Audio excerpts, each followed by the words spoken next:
ఎటు టర్న్ అంటే already get back అన్నట్టుగా అయిపోయింది, ఇప్పుడు యూ టర్న్ తీసుకుంది అంటే మెల్లగా సైలెంట్ అయిపోతుందా? ప్రెషర్స్ వల్ల సైలెంటా, లేకపోతే కోర్టుకు జనాలు ఎక్కువ పోవడం వల్ల సైలెంట్ అవుతున్నారా? లేదు ఇప్పుడు ఒక టాస్క్ యూ టర్న్ తీసుకోవడానికి ఓవైసీ కాలేజ్ అది చెప్పలేం. ఇప్పుడు ఓవైసీ అంటే ప్రెషర్ పెరుగుతుంది, ముందు అది ఎందుకు కూల్చారు అనే ప్రెషర్ పెరుగుతుంది. కాలేజ్ అలాంటప్పుడు ఒక పని చేయండి, జనాలందరూ కూడా అంత ఇంట్రెస్ట్గా ఉన్నప్పుడు కోర్టులో కేసేసి ముందు వాళ్ళ కాలేజ్ని ఎందుకు డిసైడ్ చేయట్లేదు చెప్పి క్వశ్చన్ చేయండి. అదే హైడ్రాని క్వశ్చన్ చేయండి, ఎందుకు ఆ కాలేజ్ని వదిలేశారు, దాని సర్వీస్ ఏంటి, ఆక్యుపై ఎప్పుడు చేశారు, అసలు ఇల్లీగాలిటీనా లీగాలిటీనా డిసైడ్ చేయమని చెప్పేసి అని అథారిటీని అడిగితే అయిపోయింది కదా. ఎందుకు అడగట్లేదు? అపోజిషన్ వాళ్ళు ఎందుకు చేయట్లేదు ఆ పని చేయొచ్చు కదా, వాళ్ళు చేయట్లేదు ఎవరు కూడా.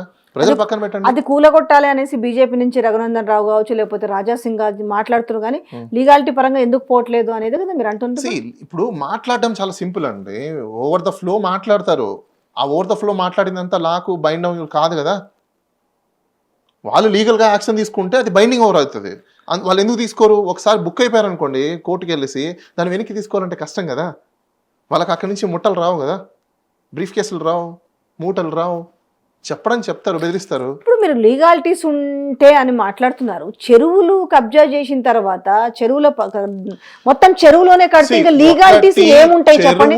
సపోజ్ కొన్ని కన్స్ట్రక్షన్స్ ఉన్నాయి పెద్ద పెద్ద బిగ్. మీకు చెప్తాను చూడండి విజయరెడ్డి గారు, ఈవెన్ చెరువుల్ని కాలువల్ని కూడా వాటిని కన్వర్ట్ చేయాలనుకుంటే దానికి కూడా కొన్ని గైడ్ లైన్స్ ఉన్నాయి.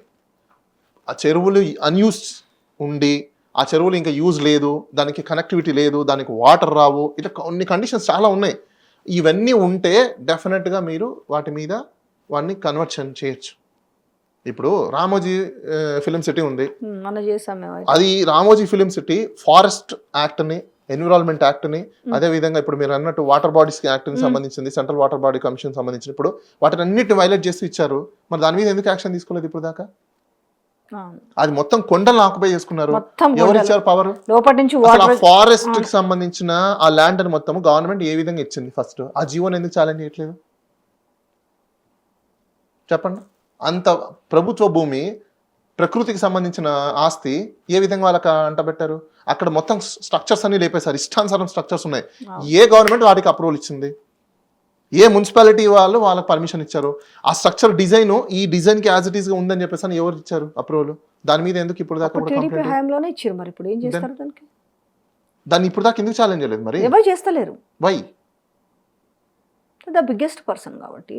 అంటే అప్పుడు ఏం చెప్తారంటే కొంతమంది, సరే అది మనకు తెలంగాణకు ఒక ఎసెట్, ఎక్కడో ఉన్న సినిమాను మొత్తం ఇక్కడ తీసుకొచ్చాడు, ఇక్కడే షూటింగ్స్ ఇవన్నీ చేస్తున్నారు కాబట్టి ఇది ఒక తెలంగాణకు తలమానికమైన ఒక రామోజీ ఫిలిం సిటీ అని మాట్లాడే వాళ్ళు. రామోజీ ఎందుకు రామోజీ ఉండాలి? గవర్నమెంట్ హ్యాండ్ ఓవర్ ఎందుకు ఉండదు? అలా చేయాలనుకున్నప్పుడు గవర్నమెంట్ పబ్లిక్ రామోజీ కొంత కొనుక్కున్నాడు కదా అనేసి నేను అదే అంటున్నాను మేడం. ఇప్పుడు అంత ఆస్తి, వేల కోట్ల రూపాయల ఆస్తిని ఎందుకు ఒక వ్యక్తికి ఇచ్చారు? ప్రజల సొమ్ము, వందల మంది సొమ్ము, అది అట్లా కొనుక్కోవడానికి లేదా? అంటే అప్పుడు కొనుక్కున్నారు, అమ్మినారు, వాళ్ళు కూడా పోయి చూసుకొస్తే. కాకపోతే అందులో వైలేషన్ నేను చెప్తాను. సరే మీరు ఇవన్నీ యాక్ట్ పక్కన పెట్టారు కదా, వైఎస్ గారి పీరియడ్లో అందులో ప్లాట్లు ఇచ్చాడు, దాదాపుగా ఓవరాల్గా ఒక 400-500 మెంబర్స్కి ఫ్లాట్స్ ఇచ్చాడు, 60 గజాలవి. అది వైఎస్ గారు ఉన్నప్పుడు వరకే ఉంది అని వీళ్ళు పోయి అక్కడ ఉన్నప్పుడు బేస్మెంట్లు కొంచెం లేపుకున్నారు. ఎప్పుడైతే వైఎస్ మరణం తర్వాత ఇమ్మీడియట్లీ నేను మన వైపు న్యూస్ చేసుకోవచ్చు, పెద్ద పెద్ద గోడలు వేసేసి మొత్తం అవి వేసేసినారు, కంచేసేసినారు.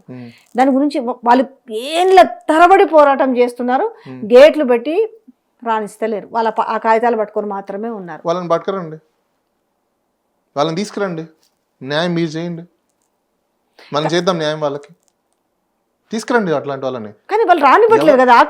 ఆ రామోజీకి వ్యతిరేకంగా వస్తాయండి, ఎందుకు రావు? రామోజీ ఏమైనా పంచి దిగొచ్చాడా ఏంటి? ఎవరైనా చట్టం ముందర కింద దిగాల్సిందే. రామోజీ ఏం పంచి దిగి రాలేదు. డబ్బులుంటే ఎవరి దగ్గర నుంచి వచ్చాయి డబ్బులు?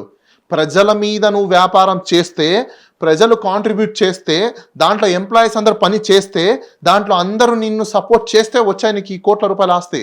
నీ ఒక్కడి నువ్వు సంపాదించుకోలేదు. నీకు టాలెంట్ ఉంటే మనిషి జోబులో ఎక్కడైనా పెట్టుకో, టాలెంట్ ఉంటే మనిషి ఎక్కడైనా. అందులో ప్లాట్లు ఉన్న వాళ్ళకి న్యాయం జరిగే అవకాశం ఉంటుందా? వాళ్ళ ప్లాట్లు వాళ్ళు ఎన్నిసార్లు పాపం ధర్నాలు చేసిరు, రాస్తారోకలు చేసిరు, మీడియాలో కవరేజ్లు వచ్చినాయి. కానీ లోకల్లో ఉన్న సర్పంచులు, లోకల్లో ఉన్న ఎంఆర్ఓ, లోకల్లో ఉన్న ఎండి వీళ్ళెవ్వరు కూడా సపోర్ట్ చేస్తలేరు వాళ్ళకి. ఆ కాగితాలు పట్టుకుని అటాగే ఉన్నారు. 18 ఏళ్ళకి వాళ్ళని తీసుకురండి, ఖచ్చితంగా న్యాయం అయితే జరుగుతుంది. Okay, done.